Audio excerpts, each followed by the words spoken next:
সাম্প্রতিক বাজে সময় পার করছে ব্রাজিল।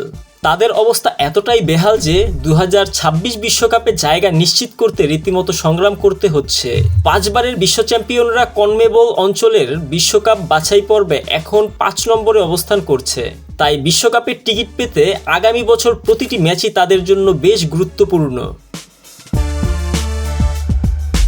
কনমেবল অঞ্চলের বিশ্বকাপ বাছাই পর্বে এখন পর্যন্ত 12টি ম্যাচ খেলেছে প্রতিটি দেশ। ব্রাজিল এই পর্যন্ত 5টি জয়, 4টি হার এবং 3টি ড্র নিয়ে পঞ্চম স্থানে রয়েছে। বিশ্বকাপ বাছাইয়ে আগামী বছর 6টি ম্যাচ খেলবে ব্রাজিল।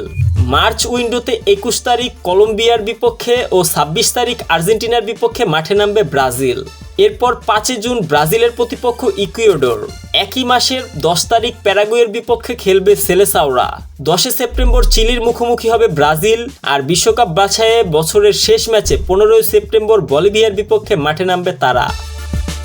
কনমেবল অঞ্চল থেকে 6টি দল সরাসরি বিশ্বকাপ খেলবে, তাই এখনও সুযোগ থাকলেও বেশ সতর্ক থাকতে হবে সেলেসাওদের।